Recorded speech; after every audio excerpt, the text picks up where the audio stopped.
여러분 다시 뵈서 반갑습니다. 오늘은 지난 시간에 이어 계속 말씀을 나누기 원합니다. 지지난 번에 우리가 하늘 예루살렘 성과 성전 이야기를 했죠. 구약 성전을 보시면 여러분 잘 아시다시피 이동식 성전으로 시작하여 이제 고정식 솔로몬 성전까지 올 때까지 성소가 있고 지성소가 있고 뜰과 이제 번제단 그 부분이 있고 그러겠죠. 특히 민수기 보시면 광야 40년 동안 그들이 섬겼던 그 성소에서의 하나님의 섬기는 법을 보면 그 전체 모습이 이제 지금은 신약에서 예수의 모양이라고 우리가 이미 알고 있습니다. 그런데 이 구약 때에는 아직 성소와 지성소 사이에 휘장이 있었죠. 휘장. 그 휘장이 있기 때문에 아무나 그 지성소 들어갈 수가 없어요. 그 지성소에서만 하나님 영광이 있고 임재가 있는데 그래서 구약의 백성들은 그 임재에 들어갈 수가 없습니다. 그런데 주님이 오셔서 십자가에 돌아가심으로 그 휘장이 이제 찢어졌죠. 그 예수의 육체라고 했어요. 찢음으로 지성소의 그 영광이 이제 성소와 뜰과 온 그 이스라엘 백성들이 함께 이제 공유하게 되었습니다. 그리고 이 구약에 아브라함에게 주신 그 가나안 땅은 영적으로 하늘 예루살렘 성을 예비하는 하는 땅의 그림자라고 말씀드렸고, 구약에 이제 예루살렘 성이 모리아 산정에 있잖아요. 근데 이제 그 진짜의 모습이 그 신천신지에 보시면 그 시온산이 있어요. 계시록 14장 1절 보니까 이미 14만 4천이 어린 양 예수와 함께 시온산에 서 있고 그들이 이마에 이제 예수 이름이 있죠. 그거는 이미 히브리서 12장 21절처럼 이미 저와 여러분이 예수님 믿으면 이미 저와 여러분 시온산에 이미 도착했습니다. 영적으로. 근데 우리가 이것이 이렇게 시온산이 어디에 있냐?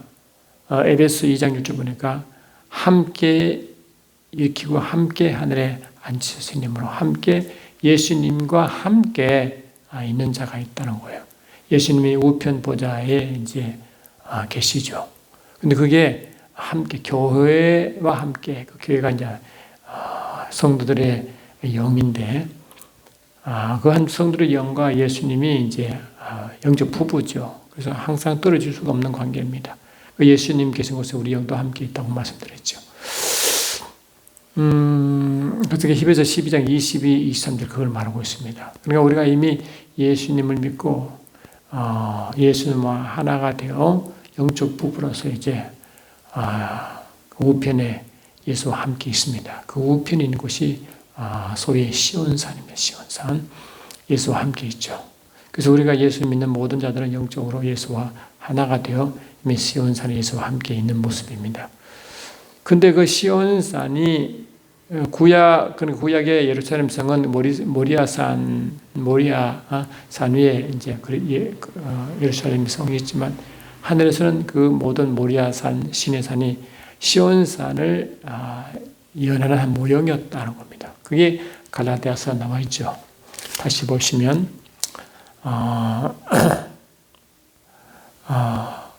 갈라디아서를 보시면 이제 제가 볼까요? 갈라디아서 4장 25절 보면 24절부터 보면 이것은 비유니 이 여자들은 두 언약이라 하나는 시내 산으로부터 종을 낳은 자니 곧 하갈이라.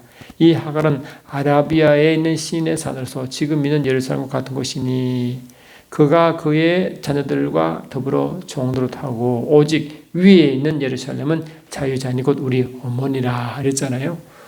그러니까 이제 땅의 예루살렘과 위에 하늘 예루살렘에서 비유하는데 땅의 예루살렘은 구약에 있는 시내산과 예루살렘과 같은 곳이다. 시내산은 모세가 말씀받은 것이고 사명받은 것인데 예루살렘은 모리아산 위에 있죠. 그런데 위치는 틀리지만 영적으로 같은 영적 위치를 영적으로 지정한다는 겁니다. 그래서 시내산이나 모리아 산은 다 같이 말하고 하늘 예루살렘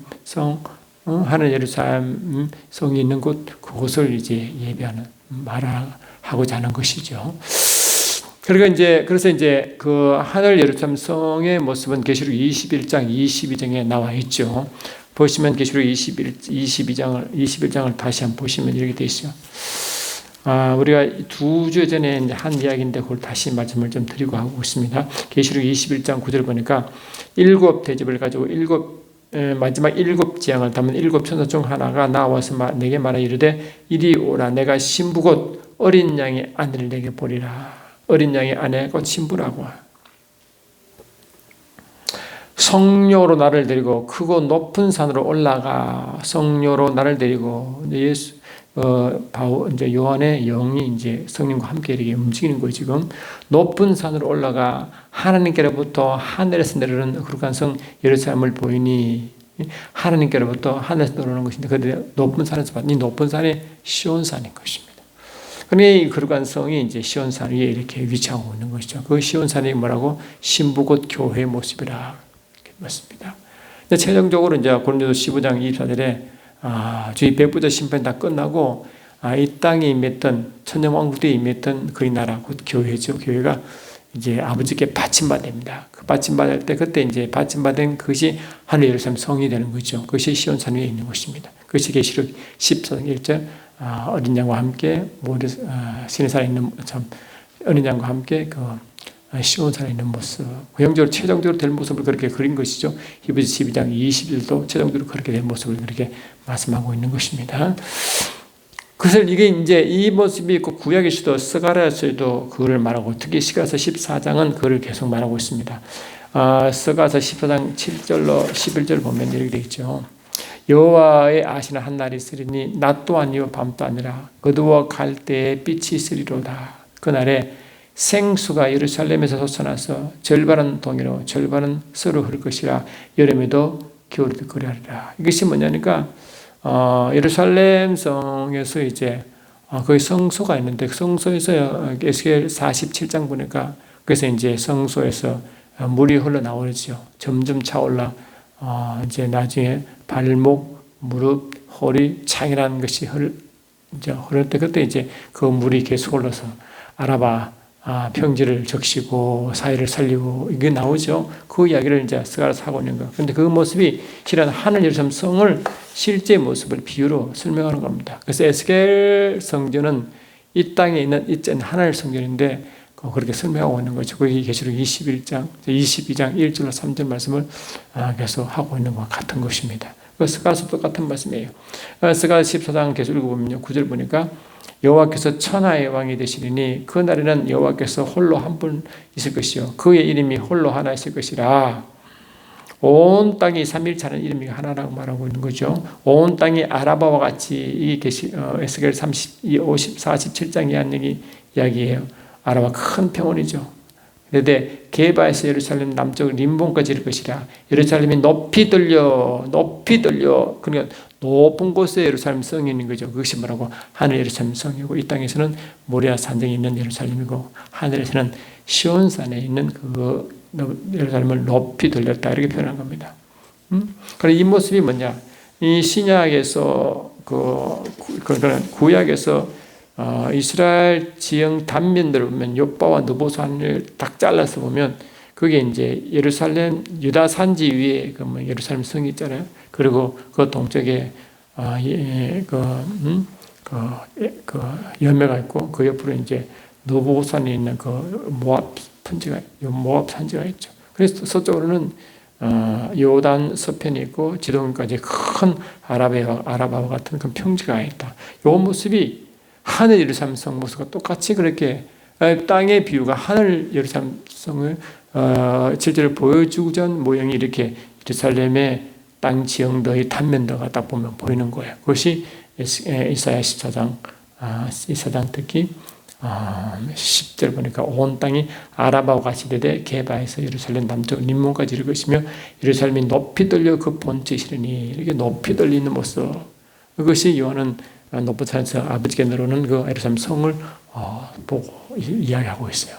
이런 모습이, 이 신약, 구약의 시온, 구약의 시온이라는 것은 하나님의 성산을 말하는데, 그것이 이제 신약, 특히 요한계시록에서 완성된 예루살렘, 하늘 예루살렘 성, 그 백성을 시온이라고 하고, 그 시온산 위에 시온성이 하늘 예루살렘 성인 거예요.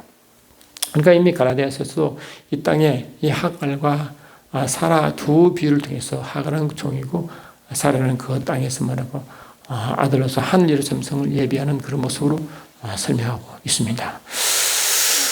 그렇죠. 그래 보시면 특히 요한계시록, 지난주에는 히브리서 1장을 말씀드렸잖아요. 히브리서 1장 보면 히브리서 1장 1절 2절 보니까 1절은 이런 말씀드린 대로 구약의 사역이 대표적으로 천사의 사역으로 보여요. 왜냐하니까 모세가 사명받은 것도 여호와의 천사로부터 사명받았고, 그 호렙산에서 말씀을 받을 때도 여호와의 천사에서 말씀받죠. 창세기 18장 보면 아브라함이 이제 세 천사의 방문을 받을 때 그 천사 중에 한 천사는 명예 있게 내게 아들이 있으라 하고 하나님 말씀을 전하는 천사가 있고, 그 다른 두 천사는 이제 소돔 고모라에 가서 그 심판한 장면이 나와요. 근데 그 아브라함도 그 세 천사를 할 때 한 천사에게는 이 하나님 말씀 받은 하나님처럼 이렇게 대접하는 모습을 보이잖아요. 근데 구약은 아브라함도 그렇고 많은 부분이 하나님이 그 천사를 통해서 이제 일을 하는 것을 모습을 볼 수 있어요. 메시지도 그렇고 하나님의 일도 그렇고 저주도 그렇고 진노도 그렇게 여호와의 천사가, 하나님 천사가 그거를 집행하고 있는 모습을 봅니다. 그래서 히브리서 기자는 히브리서 2장 이렇게 말하죠. 히브리서 2장 1절 2절 보니까, 그러므로 우리가 들은 것에 더욱 유념함으로 우리가 흘러 떠내려가지 않도록 함이 마땅하니라. 천사들을 통하여 하신 말씀이, 천사들을 통하여 하신 말씀이 율법이죠. 율법은 천사의 손을 통해서 아브라함, 모세에게 전해졌잖아요. 그러니까 그 천사를 통해서 하신 말씀이 이렇게 경고하게 되어 모든 범죄함과 순종하지 않음이 공정한 보응을 받았거늘. 그 천사의 말씀은 율법만 안 들으면 그 즉시로 이제 하나님 보응이 갔죠. 심판이 임하고 그랬습니다. 그러니까 이게 천사들로 통하여 하신 말씀, 천사를 통하여 하신 말씀이잖아요. 그러니까 천사를 통해서 하신 말씀도, 구약도 말씀도, 또 능력도, 하나님이 그의 진노, 하나님의 그를 천사들에 가서 이제 집행했으니까요. 그런 모습이에요. 근데 그래서 히브리서 1장 1절은 그러한 천사의 사역, 구약의 천사 사역을 말했고, 그 천사를 통해서 하나님의 선자를 통해서 백성들이 전해진 것이죠. 그러나 히브리서 1장 2절은 뭡니까? 아들, 이제는 마지막은 하나님이 그 아들을 통해서 직접 말씀하신다 했어요. 그래 이 구약에서는 하나님과 인간 사이에 그 중보가 천사였으면 신약은 아들이었다. 그런데 히브리서 1장을 쭉 보시면 계속 천사와 아들, 곧 예수와 계속 비교 설명합니다. 근데 이미 말씀드렸지만 천사는 누구도 그 하늘 아들이 될 수 없고, 될 수도 없다. 그런데 아들은 곧 하나님이시기 때문에 그 천사는 아들 경배하고 섬긴다고 말씀했죠.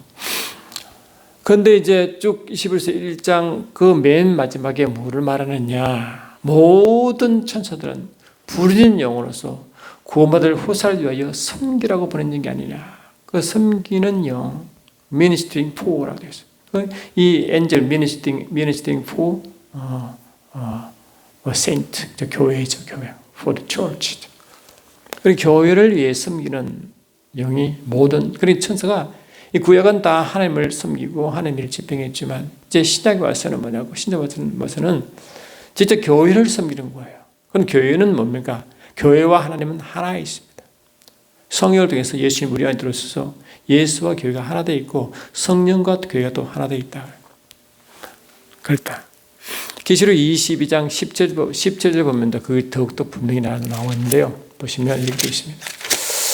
여기서 계시록 22장을 계속 보시면 20장 17절 보니까 성령과 신부가 말씀하시기를 오라 하시는도다. 듣는 자도 오라 할 것이요 목마른 자도 얻을 것이요 또 원하는 자는 값없이 생명수를 받으리라. 이렇게 그 성령과 신부가 하나 합창하고 하나가 돼요. 이렇게. 근데 여러분, 우리 신약에서는 주님 오실 때까지 그 신약 교회에서는 뭡니까?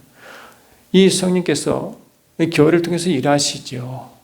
특히 요한복음 10장 10절로 15절 보면 성령님은 스스로 말씀하지 않으시고 듣는 것을 말씀하시는데 또 장리를 말씀하시죠.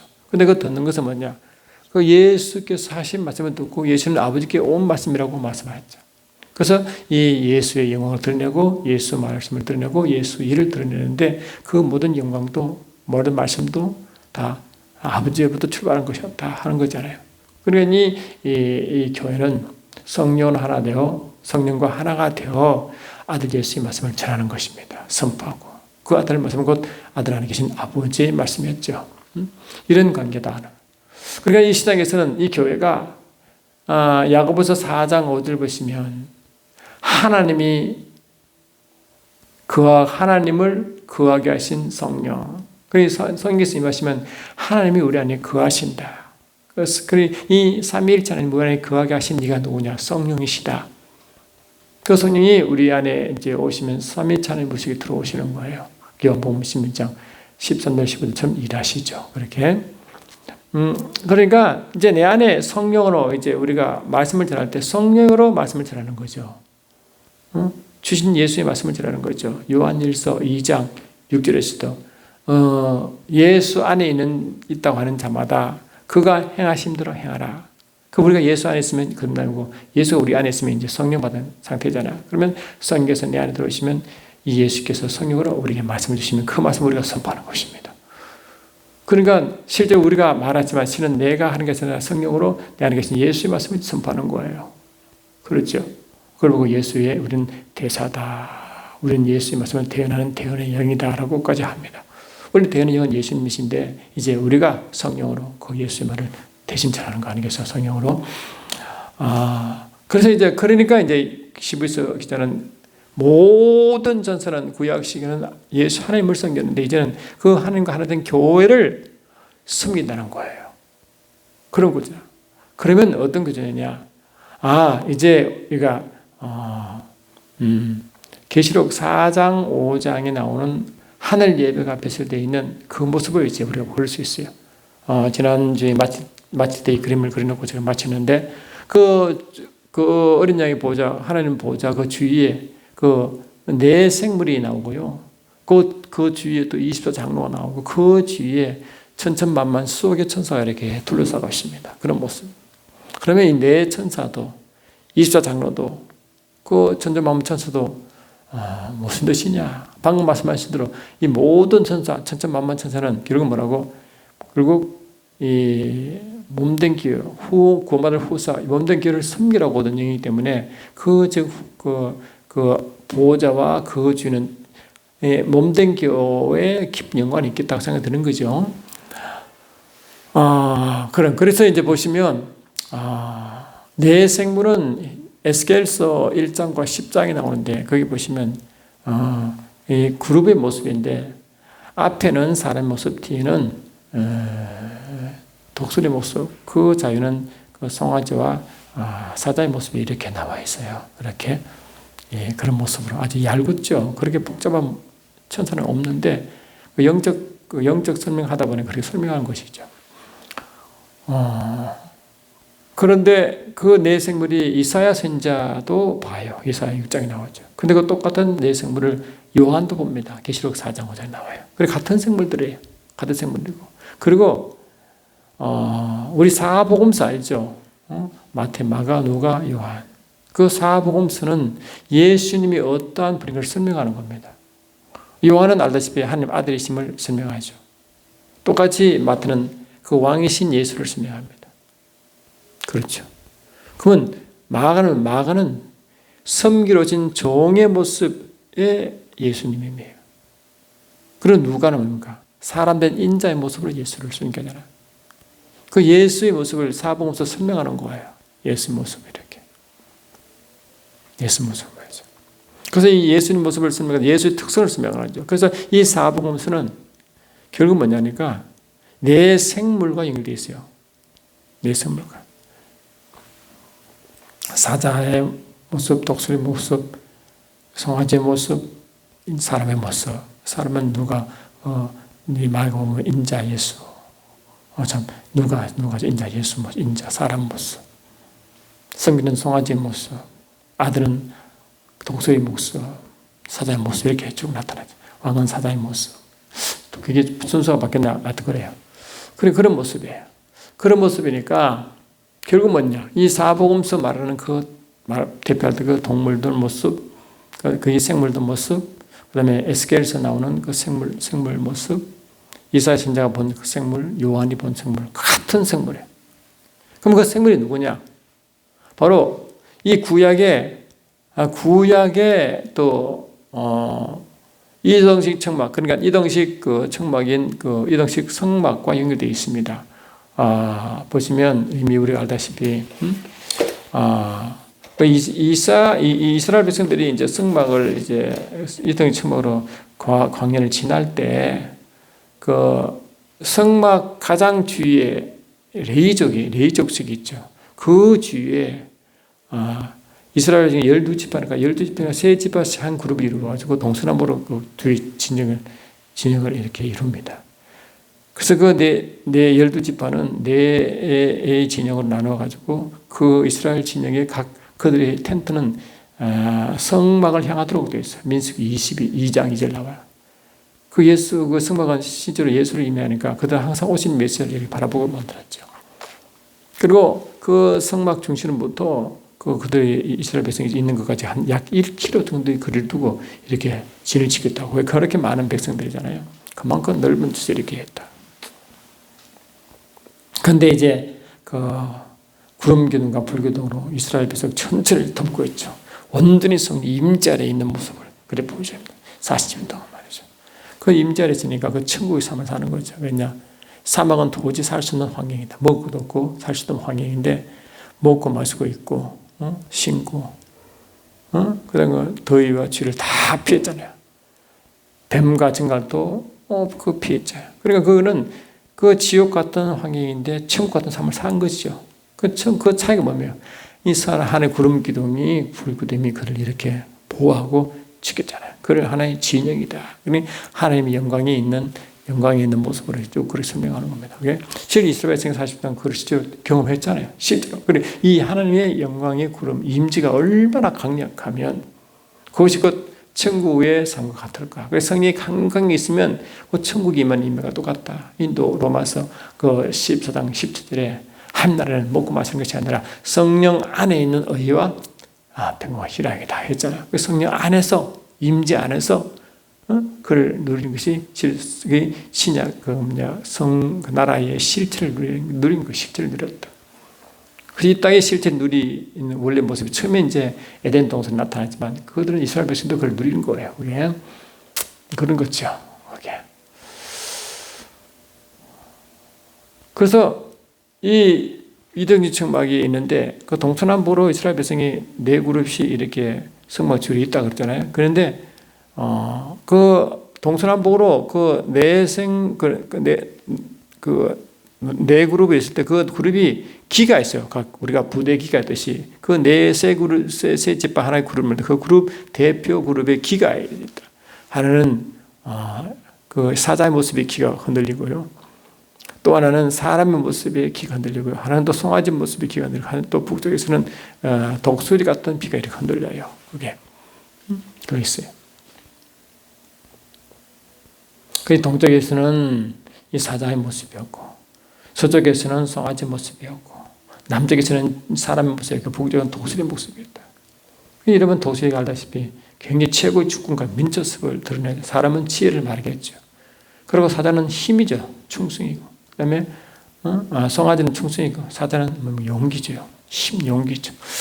그런 모습으로. 이 모습이 뭐냐? 이 모습이 그 성막은 예수, 요한복음 2장 21절에 예수를 성막을 말하기 때문에 그 성막이 예수를 예표하는 예수님의 그 속성을 다 드러낸 거예요. 속성을. 여러분 알다시피 이사야 43장 7절, 10절, 12절, 21절 보니까 뭐랬어요? 이스라엘 백성은 하나님 이름을 불려주고 하나님 영광을 노래할 자였고 또 하나님을 증거한 여호와의 증인이었잖아요. 그리고 하나님을 예배하고 찬양하는 찬양의 모습이었다. 제사장 모습이었다. 그게 이제 이스라엘 백성들이 하나님과의 관계성이었다고 했잖아요. 그래서 하는 이스라엘 백성들은 뭐냐? 이스라엘 백성은 이방인들에게 하나님이 누구신가를 증거하는 증인이었습니다. 증인. 그리고 이 열방들이 하나님을 모르는데 이스라엘 백성을 보면 하나님 누구신지 알 수 있도록 하나님을 드러냈다고요. 증인했다, 계시했다고요. 하나님을 계시한 민족이었다. 민족이었습니다. 그러니까 이스라엘 백성은 이렇게 이동식 청막에서 이스라엘 백성을 이렇게 네 그룹 나눠서 할 때는 그 하나님의 그 중간에 있는 예수의 모습인 그 예수의 모습의 영적 속성을 설명하는 속성을 설명하는 거예요. 그 이스라엘 백성을 통해서 하나님을 알고 하나님을 계시받고 알게 됐으니까 이스라엘 백성은 하나님의 계시자 증인인 것처럼 말이죠. 그 모습을 그대로 드러냈단 말이에요. 그래서 내 생물은 뭐냐? 이스라엘 백성을 통해서 하나님을 속성을 드러냈다 이 뜻이고, 또 내 복음서도 또한 그 같은 동물도 있으면서 그 예수가 누구신지를 드러냈고, 그러니까 이제 교회가 예수의 증인이잖아요. 이제 그 교회가 내 안에 계신 예수님이 성령으로 어떤 분인 걸 드러내는 거예요. 그 예수가 이런 분인 걸 교회를 통해서 확인하는 것이에요.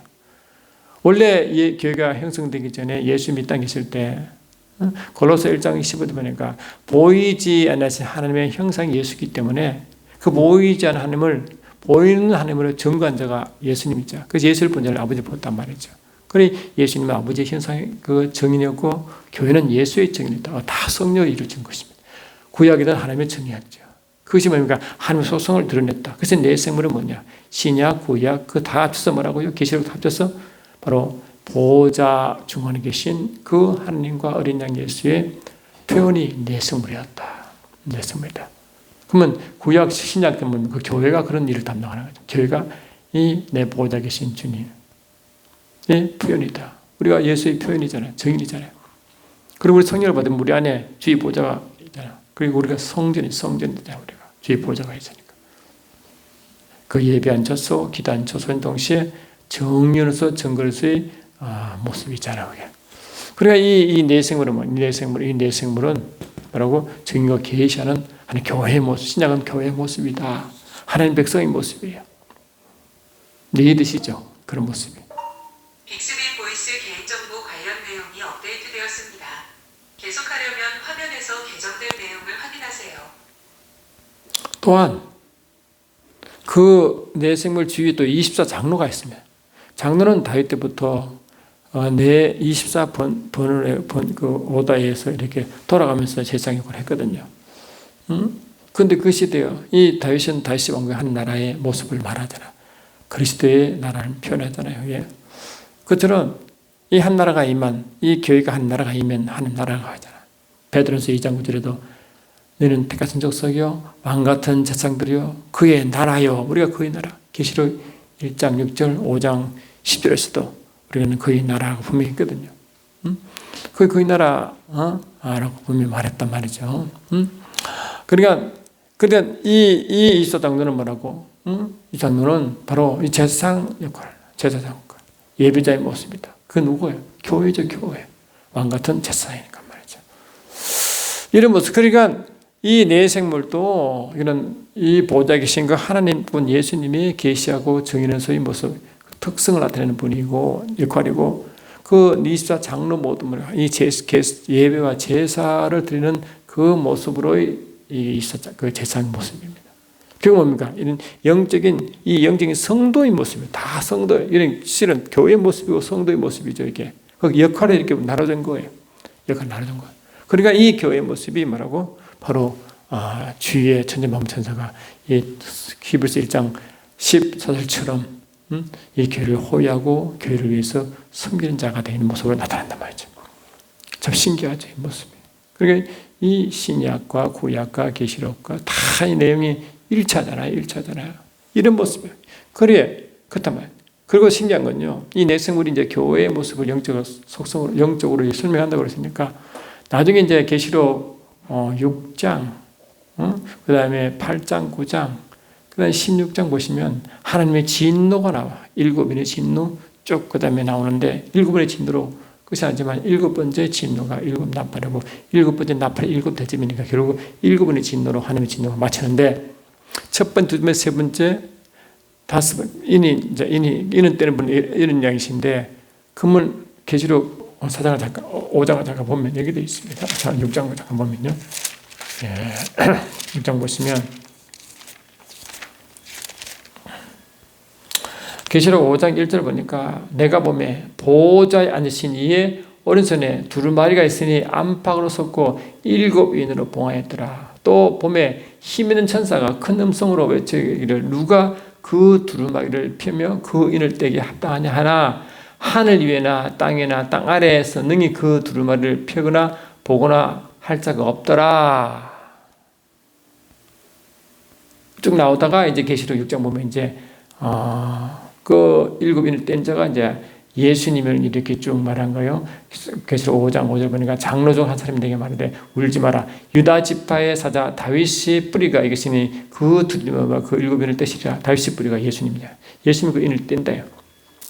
그리고 떼는데 6장 1절 보니까 또 내가 보매 어린 양이 7인 중에 하나를 떼시는데 떼죠. 예수님이 떼는 거예요. 그때 내가 들으니 내 생물 중 하나가 우리 소리와 같이 오라 하되 내 생물 중 하나가 이제 예수의 인자 예수의 말씀을 대언하는 거예요. 오라. 여러분 예수 말을 대언하는 자는 그 교회라고 말했죠. 그 생물은 이 교회의 한 미션, 교회의 하나의 하나님을 계시하는 계시의 특성 중 하나라고 이렇게 이제 말해요. 생물 중 하나가 교회의 모습이에요. 교회가 이제 아버님 예수의 말씀을 대언하는 겁니다. 지금 내가 보니 흰말이 있고 흰말 그다음에 붉은 말 금물말, 초기 말들은 스가스 6장 5절에 말은 하늘 바람이라고 하늘 열매를 쓰고 천사라. 하나님의 앞에는 천사 말이에요. 하나님의 일수의 천사. 이 천사들이에요. 그러니까 만약에 생물이 천사라고 그룹 천사라고 말하면 천사가 천사에게 이렇게 명령하지는 않죠. 그렇게 하지는 않습니다. 그러니까 이 생물은 이 교회의 모습을 말하고 그 무예가 은행 예수의 말씀을 대언하는 모습. 오라 이렇게 대언한다. 그 계시록 20장 10절에도 예수님 그 교회와 성부가 오라 하고 이렇게 합창하잖아요. 그런 모습입니다. 이되죠. 그런 모습. 그러니까 이런 영적 비밀이 엄청난 거예요. 그러니까 그래서 이 구약은 실은요. 이 구약은 천사의 사역으로 대표로 설명했지만 하나님은 천사를 붙들는 의도가 아니죠. 아들 예수가 옳은 걸 예언한 것이 교회고 아들 예수를 그를 아들을 붙들려는 그 의도가 있어요. 그래서 11서 2장을 보면 이렇게 되어 있습니다. 2장 보시면 2장 16절 보니까 이는 확실히 천사들을 붙들어 주려 하심이 아니 오직 아브라함의 자손을 붙든다. 그 천사를 붙드는 게 아니라 아브라함 자손이 첫 번째 아브라함 자손이 뭡니까? 갈라디아 3장 그 시므절이 예수 그리스도가 하는 천사고 참 아브라함 자손이고 또한 교회가 갈라디아 3장 6절 7절 또 20절 보니까 교회가 아브라함의 자손이죠. 그 아들 둘 다 독특한 아들이잖아요. 그 아들을 붙들어준다. 하나님 하는 관심은 이 천사 구약의 사역이 아니라 실제인 그 예수님과 교회 사역을 이렇게 말씀하고자 하는 뜻입니다. 할렐루야. 그렇죠. 그러니까 이런 구약의 사역과 신약 사역이 특히 예수님이 땅에 계실 때 예수님의 사역이 사역적으로 하는 일을 대신하고 그 메신저 역할을 그 중보 역할을 했으니까 비슷해 보이지만 실은 기능이 달라져. 위치도 다르고 말이죠. 그런데 이런 것을 잘못 이해해서 이제 무천년주의자가 지금 무천년주의가 왜 나온지 설명하려고 한 거예요. 그 무천년주의는 뭐냐? 천년왕국이 없다는 거잖아요. 그러면 천년왕국이 뭐냐? 지금 교회 시대를 천년왕국으로 대체한다. 그래서 이 지금 교회가 천년왕국 같기 때문에 천년왕국이 없다고 무천주의를 주장하죠. 왜 그런가 하니까 방금 말한 그 구약의 사역과 신약 사역, 특히 십자가 사역을 혼돈해서 그런 거예요. 자 보죠. 계시록 20장 봅니다. 계시록 20장을 보면 20장 보니까 이렇게 있어요.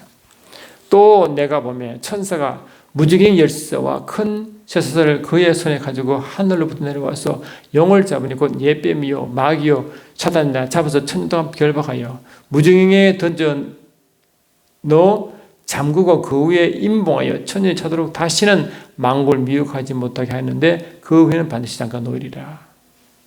이것은 뭐냐? 계시록 19장 앞에가 예수 재림이었고 그 다음에 계시록 19장 11절부터 쭉 이제 마지막까지 전쟁을 치르시는데 그 전쟁이 아마겟돈 전쟁입니다. 그래서 하나님의 그 군대가 예수를 따르는데 그 군대가 부활한 성도와 천사들이 이제 예수를 따라 전쟁을 치르는 당연히 승리하죠. 그 전쟁을 누가 일으켰어요? 짐승과 거짓 선자입니다. 아마겟 전쟁에 주님 재림 직후에 이제 일어나는 전쟁이 일어나는데 그 준비는 그 대접 재앙 때 이미 그 세상 왕들이 마귀와 짐승이 그 전쟁을 준비하고 있었죠. 근데 이제 주님이 초림 주님은 이 땅에 생명을 주시러 오셨지만 구원이 목표였지만 두 번째 재림은 뭐냐? 두 번째 오신 재림은 그냥 진노의 집권과 심판이 가요. 그러니 주님 오시자마자 뭐라고요? 공중 혼자를 지시고 직접 지상에 오셔서 하신 일이 뭐라고요?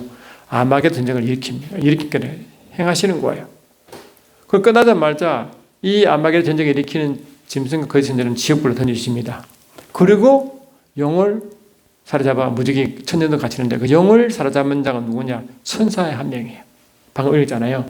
하늘로 내려오는 천사가 큰 새설과 열쇠를 가지고 영을 잡아가지고 천년 동안 그 무중에 가둬놨습니다. 그 천년 동안 무중에 갇히는 그 사이에 이 땅에서는 천년왕국이 이루어집니다. 천년왕국이. 그게 바로 구약에서 신약에서 그렇게 바라던 메시아 왕국 완성입니다. 메시아 왕국 완성이다. 구약에서는 그림자대로 메시아 왕국이 다윗 왕국을 이루었지만 그 진정한 다윗 왕국의 완성이 천년왕국 때 이 땅에 이루어지는 거예요. 천년 동안. 그 천년 동안 마귀가 무지개 갇히기 때문에 이 땅에 마귀의 미혹은 없습니다. 미혹 없는 천년 시대입니다. 그것이 그 오랫동안 하나님이 이루시고자 하는 그 메시아 왕국이 이 땅에 이루어지는 것입니다. 그건 메시아 왕국의 모습은 아담이 에덴 동산에서 삶을 사는 것과 같은 모양으로 삶이 된다고 저는 상상하고 있어요. 완전히 하나님의 임재가 임했고 그 나를 경험하고 있고 그런 모습이죠. 물론 이 땅에 예수 믿지 않은 자들이 아직 있어요. 같이 이렇게인데 구분이 구분되어 있죠. 에덴 동산이 구분된 것처럼 이제 하나님의 백성들이 에덴 동산에처럼 이제 메시아 왕국이 이루어지는 그 부분이 분명히 있습니다. 그 우주 그 어디에 있어라고 생각되는데 그렇습니다. 그게 이제 이랬죠. 근데 왜 무천년축이 나느냐? 왜 그러면 이 천년 왕국이 분명히 있는데 왜 그러면 천년 왕국이 있음에도 불구하고 왜 없다고 하고 지금 교회 시대가 천년 왕국이라고 말하냐면은 그 오해가 계시록 20장 1절 때문에 온 거예요.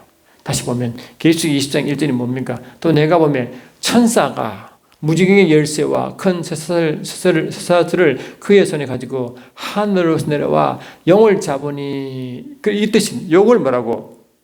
십자가로 오해해버렸다. 십자가 사건으로. 그 십자가 사건이니까 그 십자가 사건 이유는 교회 시대니까 뒤에 천년왕국의 교회라고 이렇게 일꼴 되는 거잖아요. 근데 이를 보십시오. 이 십자가 사건은 예수님이 영을 뭡니까? 권세를 파산 사건이 영을 심판한 사건 아닙니까? 권세를 다 뺏은 사건 아니에요. 세상 인물을 심판한 자리라고 요한복음 12장 31절이라고 또 요한복음 16장 11절에도 분명히 되어 있잖아요. 그게 세상 인물 심판했다고. 그러면 십자가 사건은 천사의 사역이 아니라 하나님 아들 예수의 사역이잖아요. 천사를 그러니까 영을 심판했죠. 근데 계시록 20장 1절은 천사가 영을 십자가 아니 영을 무등에 가둔 사건입니다. 십자가와 이게 전혀 다르죠. 근데 이거를 십자가 사건을 해석해 버렸습니다. 왜냐? 구약은 천사 사역이고 신약은 예수의 사역인데 사역 같지 않느냐? 그 십자가 사건도 천사 사역과 같으니까 같은 걸로 천사가 아니라 예수로 뒤바뀌어가지고 20장 1절이 계시록 20장 1절이 십자가로 둔갑해 버렸다니까. 그 십자가 사건 때야 그 뒤에 천년왕국이 교회 시대가 되잖아요. 그래서 이 교회 시대를 천년왕국이 교회 시대로 보고 그 십자가 때 이런 일이 있다고 그렇게 믿어버렸다. 근데 그걸 믿어요 사람들. 그런데 이 계시록 20장 1절 천년왕국 때는 영이 미혹하지 못하잖아요. 왜 갇히신가? 그런데 이것이 만약에 그들 말대로 교회 시대라고 하면 이 베드로도 그랬잖아요. 베드로도 보니까 이 마귀가 삼킬자를 찾아 돌아다녀요. 그리고 마귀가 그냥 돌아다닌다는 거 아니에요. 갇혀 있는 게 아니에요. 돌아다녀요. 각종이 악한 일들이 영들 얼마나 많이 일어납니까? 사단들이 말이죠. 그럼 말이 안 되죠, 그게. 근데 그렇게 믿고 있단 말이죠. 그러니까 오늘 제가 결론적으로 말씀드리는 게 뭐냐. 그래서 이 무천년주의는 성경의 원래 뜻과 전혀 달라요. 그 말씀을, 히브리서 1장 말씀을 설령 제대로 이해했다 할지라도 그 사역을, 구약의 사역과 예수 아들 사역을 비슷하다는 것 때문에 계시록 20장 1절을 천사가 아니라 예수님을 바꿔버렸다니까요. 전혀 다른 사역인데, 지금 천사, 아들의 사역인데 왜 천사 사역으로 만들어버립니까? 말이 안 되잖아요. 그런 우를 부만다. 그렇게 그러고 믿는 자들이 꽤 많습니다. 이상하게 지금 마지막 때 세대적 종말론이, 세대적 전천선이 어떻게 된 게 다시 무천년주의로 바뀌어가지고 더 혼란스럽게 해버렸다. 세대주의 종말론이 얼마나 많은 피해를 줬습니까?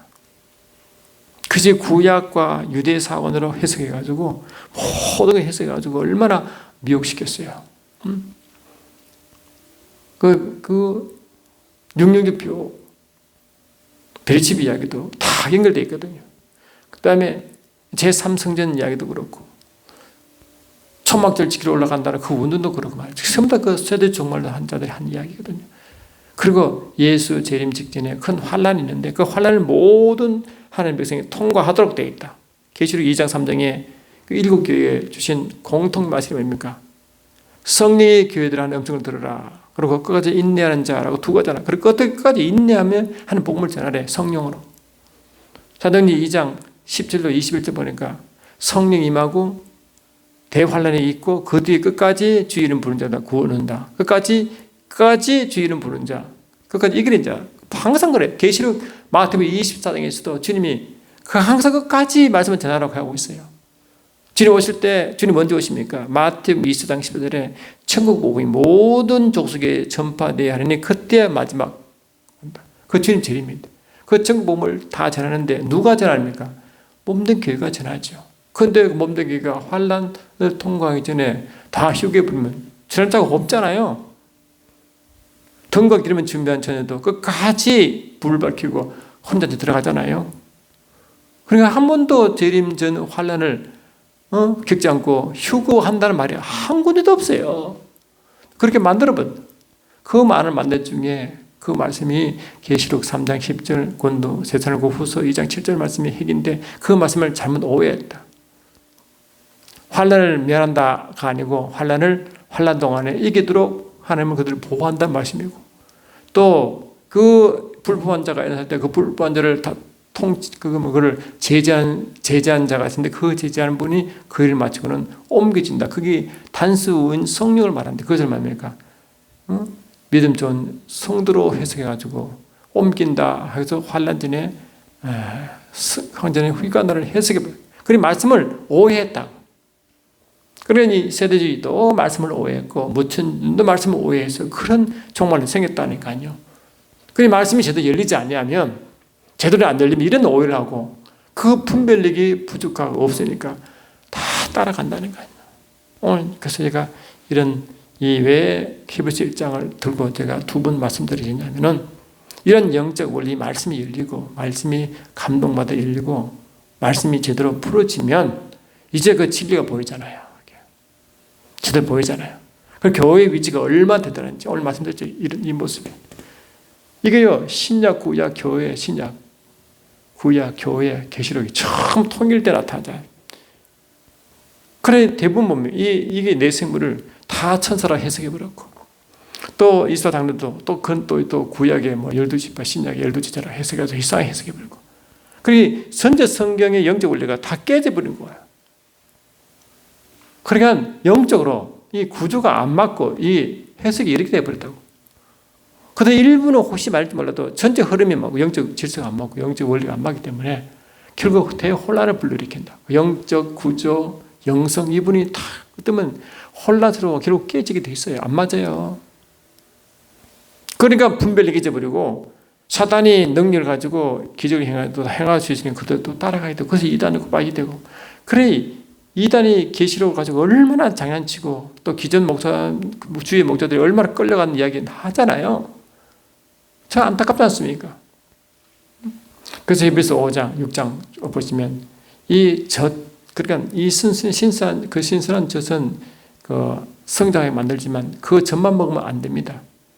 다른 음식도 먹을 수 있는 자가 돼가지고 분별해야 돼요. 선악을 분별해가지고 이게 되고 특히 등과 기름을 준비한 지혜로운 처녀가 되어가지고 그 어둠을 밝혀 그 등을 기름이 있어야 밝으니까 계속 기름 성령 역사에 말씀 살아 역사해가지고 불이 붙어야 어둠을 밝히는 거 어둠을 밝히고 분별하고 이기고 그거를 주님 오실 때까지 하라는 거거든요. 그게 교회의 모습이다. 그래서 저는 이 등과 기름을 준비한 마태복음 25장을 신부 단장 운동이라고 저는 그렇게 주장합니다. 그게 진정한 신부 단장 운동이에요. 말씀 운동이고 성령 운동이죠. 그게 딴 뜻이 아닙니다. 물론 당연히 거룩 운동, 거룩이 당연히 들어가죠. 그건 기본이죠. 성은 거룩과 영광 영이시니까 당연히 성령과 성령께서 거룩한 거로 영광으로 구하게 되어 있지 않습니까? 어떤 거래. 그래서 오늘 말씀 결론은 뭐냐? 우리가 종말론 지금까지 많이 해요. 그러나 이 종말론은 계시적 경륜 신학에서의 종말론을 쭉 이 말씀을 근거로 하여 신약 말씀을 쭉 근거로 해 보니까 지금 이고 있는 그 종말론이 얼마나 저절에 이게 구멍이 많이 나 있는가, 제대로 알지 못하면 이렇게 미혹받을 수 없는가 하겠다는 것을 제가 말씀드리는 겁니다. 오늘 여러분들 말씀을 다시 한번 여러분 들으시고 말씀을 찾아가면 들어보셔서 그 말씀을 확인하시고 분별하셔서 성령의 감동 따라 우리가 계속 이 마지막 때에 있을 일을 잘 보고 승리함으로 그러니까 지혜로운 다섯 처녀처럼 되어가지고 끝까지 이겨서 모두가 혼잔지 들어가 주의 영광을 나타낼 수 있는 자가 되시면 좋겠습니다. 여러분 다음 시간에 또 뵙겠습니다. 고맙습니다.